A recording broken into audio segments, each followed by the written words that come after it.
वो वानर बालक मेरे भाई कुंभकर्ण की ये दुर्दशा नहीं कर सकता, नहीं कर सकता। वानर बालक, अब तेरा वध करने के लिए स्वयं दशानन रावण आएगा। तुझे ये ज्ञात नहीं कि अंतरिक्ष में मेरी शक्ति का बल अधिक हो जाता है। अब तेरा अंत करने के पश्चात ही मेरे मन को शांति मिलेगी। मैं आ रहा हूं वानर। दशानन मेरा अपनी माँ का आशीर्वाद लिए बिना ही चला गया। आरंभ ही अपशकुन से कर रहा है वो। रुक जाओ दशानन। क्यों माते, क्यों रोका है आपने हमें?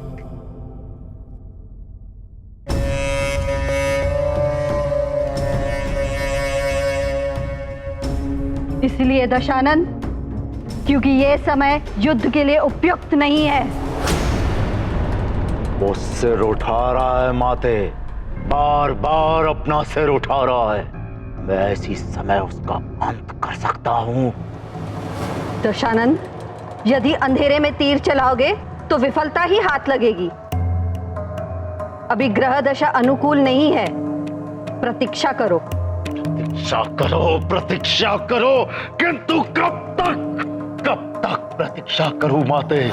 चंद्र की दशा बता रही है, यदि पूर्णिमा तक अन्य ग्रहों की ऐसी ही स्थिति बनी रही तो महाप्रलय निश्चित है। उस समय तुम उस पर आक्रमण करोगे तो सफलता तुम्हारे चरण चूमेगी पुत्र।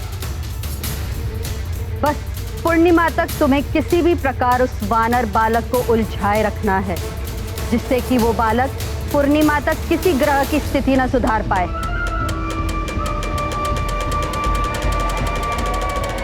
मेरे मायावी दूतों, प्रकट हो। तुम्हारे सम्राट लंकेश को तुम्हारी आवश्यकता है। प्रकट हो।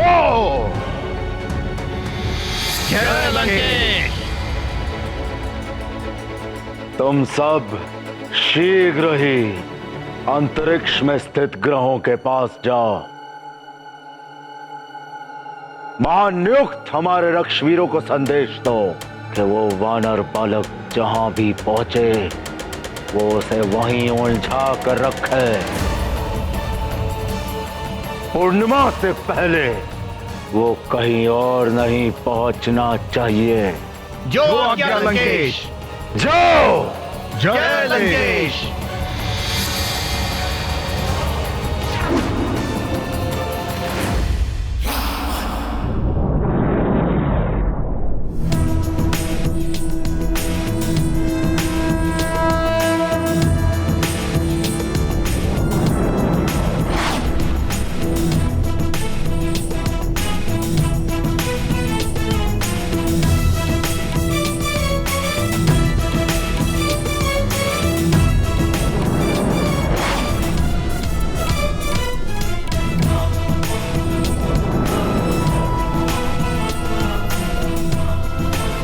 हनुमान। बुद्धिदेव, मैं आ रहा हूँ आपको मुक्त कराने।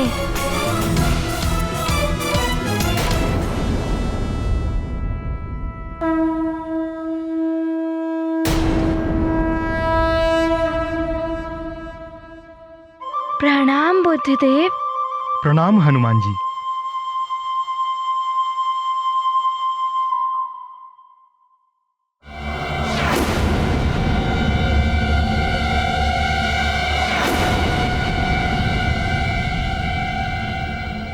बुद्धिदेव, आसपास इतना विचित्र सा क्यों लग रहा है? हनुमान, क्या आपको स्मरण है जब एक बार आप सूर्यदेव को निगलने जा रहे थे तभी आप मुझसे टकरा गए थे और मैं अपने स्थान से पूरी तरह से हिल गया था।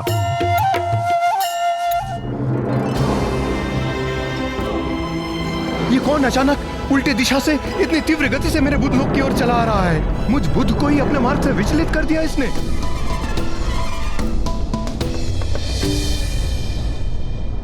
वो तो भूल से हो गया था। मैं क्षमा प्रार्थी हूँ, मुझे क्षमा कर दीजिए।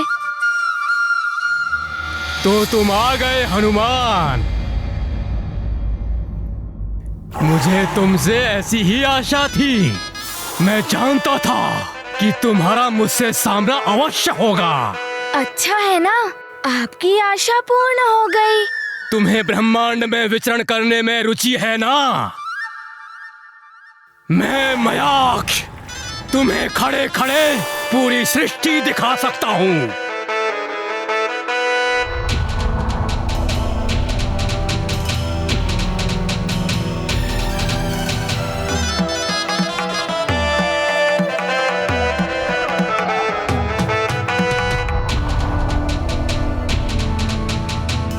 ये आपके नेत्रों को क्या हुआ? आपके नेत्र हैं भी या नहीं? मैंने इन्हीं नेत्रों में सारा संसार बसा रखा है हनुमान। मैं तुम्हें यहीं से शिव जी के धाम कैलाश के दर्शन करा सकता हूँ। ब्रह्मा जी के धाम ब्रह्मलोक के दर्शन करवाता हूँ। हनुमान, ये मयाक्ष बड़ा ही मायावी है। इसकी नेत्रों में मत देखना। दिखाई दिया तुम्हें?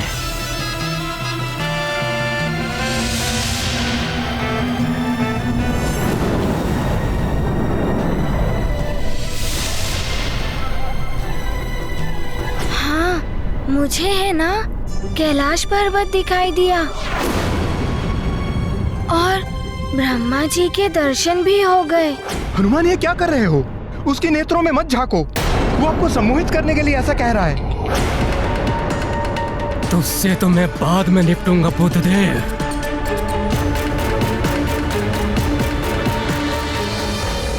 बुद्धदेव तो कुछ भी कहते रहते हैं, उनकी बात तुम मत सुनो। तुम मेरी सुनो हनुमान। तुम्हें अपनी माँ के दर्शन करने हैं तो बोलो, मैं तुम्हें तुम्हारी माँ के दर्शन भी करवा सकता हूँ। माँ, हाँ मुझे उनके दर्शन करने हैं। आप मुझे मेरी माँ के दर्शन करा सकते हैं? देखो मेरे नेत्रों में।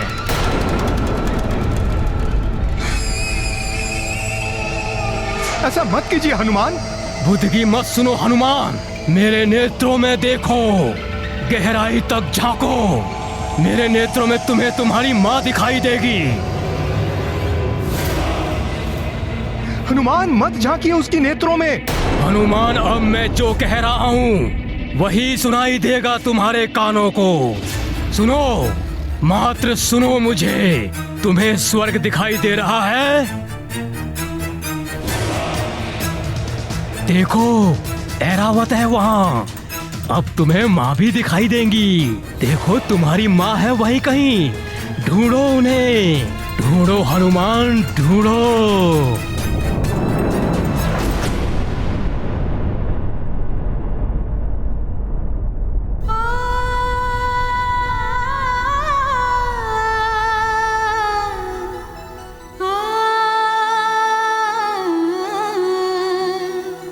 राक्षस मयाक्ष ने चतुराई से हनुमान को सम्मोहित कर लिया। अब कैसे मुक्त करा पाएंगे हनुमान ग्रहों को?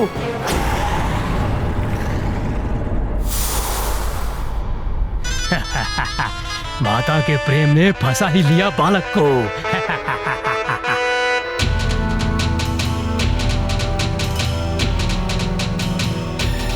अब देख पाओगे तुम माँ को।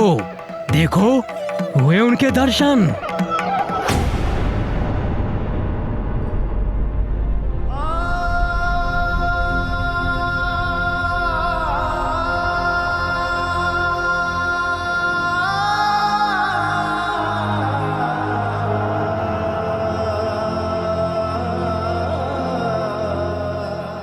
ये तो अनर्थ हो गया। इस राक्षस ने हनुमान को अपने उद्देश्य से भटका ही दिया।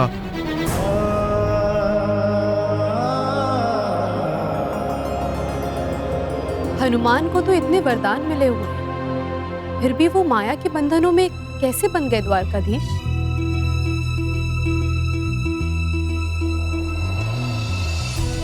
मातृ प्रेम। अपनी माता के लिए प्रेम की वो पवित्र भावना जिसे किसी भी माया या मोह की सीमाओं में नहीं बांधा जा सकता। इसीलिए हनुमान भी इस मातृ प्रेम के सम्मोहन में बंध गए। किंतु ये भी शाश्वत सत्य है, किसी के प्रति अत्यधिक प्रेम उसकी दुर्बलता बन जाती है और इस दुर्बलता का लाभ उठाकर शत्रु उसे अपने माया जाल में फंसा लेता है।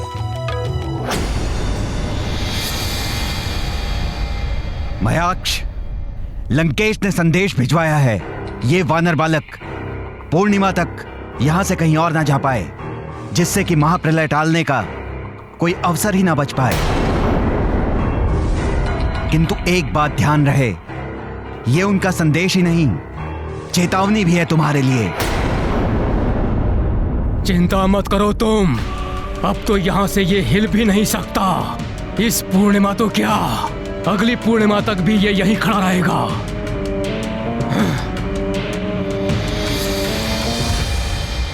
क्या करूं मैं? पूर्णिमा तो निकट है।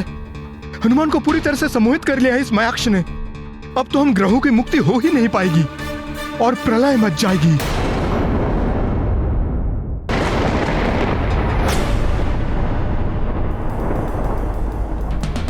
पहले यही प्रलय की आंधियां बड़ी अच्छी लगती थी, किंतु अब ये तनिक भी नहीं सुहाती। हनुमान, तुम शीघ्र इन्हें ठीक करके लौट आओ। अंजना,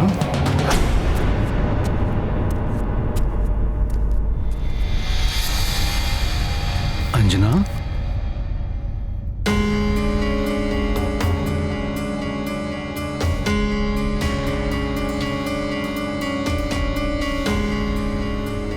अंजना, क्या बात है अंजना? व्याकुल दिखाई दे रही हो।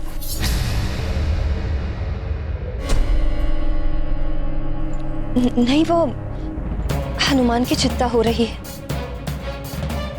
अभी भी बालक है वो, कहीं कोई उसे उलझा ना ले। हनुमान की चिंता तो मुझे भी हो रही है।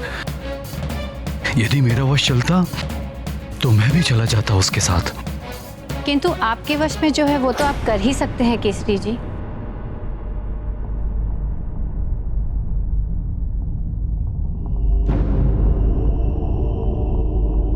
मैं अवश्य करूंगा माँ। आप बताइए मैं क्या कर सकता हूँ यहाँ से? पुत्र केसरी, अंजना, हनुमान और नवग्रहों को हमारी प्रार्थना की शक्ति तो हम दे ही सकते हैं। क्यों ना तुम और केसरी जी मिलकर उन्हें प्रबल करने के लिए यज्ञ करो। आपने उत्तम उपाय सुझाया है। मैं कैसे यज्ञ में बैठ सकती हूँ केसरी जी के साथ? यह अधिकार तो पत्नी का होता है। तुम्हें क्या हुआ पुत्री? तुम अभी भी खिन्न दिखाई दे रही हो। अब नहीं, वो मैं यज्ञ में कैसे बैठ?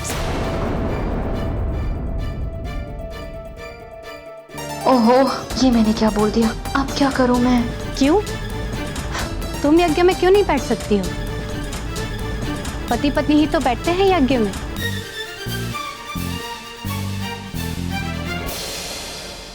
अंजना, कोई दुविधा है तो बताओ। यज्ञ की शक्ति से देवताओं, ग्रहों, यहाँ तक कि प्रकृति को भी शक्ति मिलती है। आप सत्य कह रहे हैं, किंतु सुमेरु पर बार बार राक्षसों के आक्रमण हो रहे हैं। यदि हम दोनों यज्ञ में बैठ गए तो सुमेरु की रक्षा कौन कर पाएगा? हाँ, ऐसी आपदा में हम उन्हें असुरक्षित कैसे छोड़ सकते हैं? मेरे हनुमान की सुरक्षा और ग्रहों की शांति के लिए यज्ञ भी तो आवश्यक है। न जाने कैसी कैसी विपदाओं का सामना कर रहा होगा हमारा हनुमान।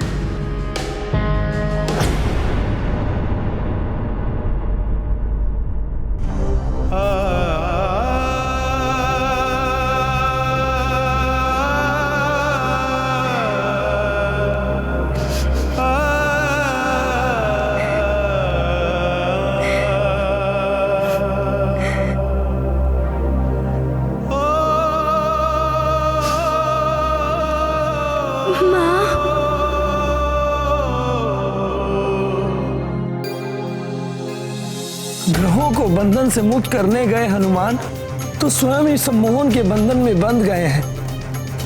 अब प्रलय से जगत को कौन बचाएगा?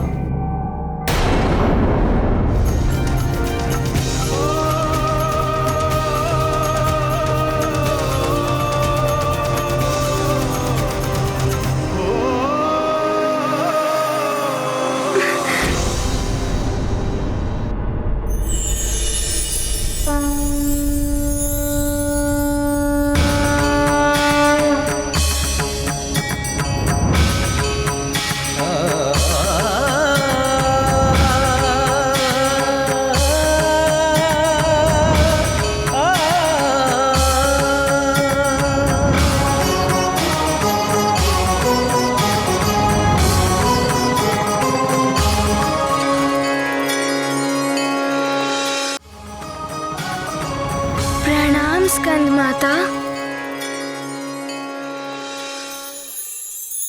मैं स्कंद माता तुम्हें विमोहन शक्ति का वरदान देती हूँ। अब से तुम्हें कोई भी सम्मोहन शक्ति में नहीं डाल पाएगा।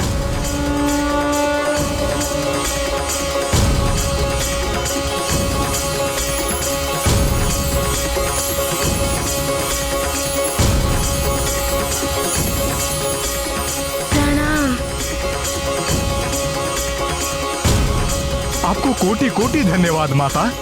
प्रणाम।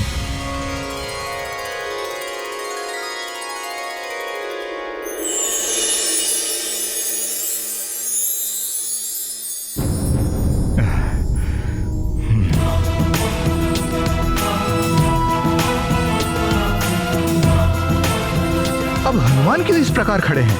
सम्मोहन से तो वो मुक्त हो गए थे। कुछ तो विशेष है इसके पीछे। सम्मोहन, अब आप मेरे नेत्रों में देखिए। हनुमान, कितने सुंदर नेत्र हैं आपके। अब आप मेरे मुख को देखिए। अति सुंदर, कितनी मधुर मुस्कान है आपकी। भोला सा मुखड़ा है, भोले शंकर की तरह।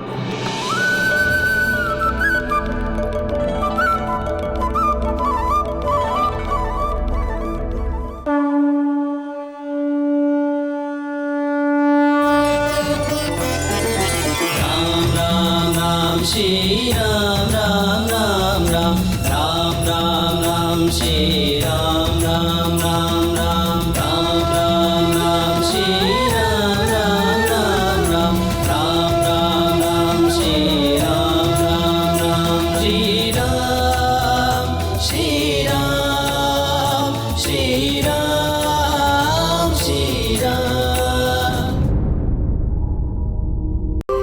प्रणाम सूर्यदेव। तुम्हारा कल्याण हो पुत्र हनुमान। अब हम पुनः किसी और निमित्त से मिलेंगे और अभी शीघ्र जाकर अन्य ग्रहों को भी रावण के बंधन से मुक्त कराओ। 9 ग्रहों में से कितने ग्रह मुक्त हुए? चंद्र, सूर्य, राहु, केतु। अब कहाँ जाऊं? पुत्र तुम शीघ्र ही बुध ग्रह की ओर प्रस्थान करो।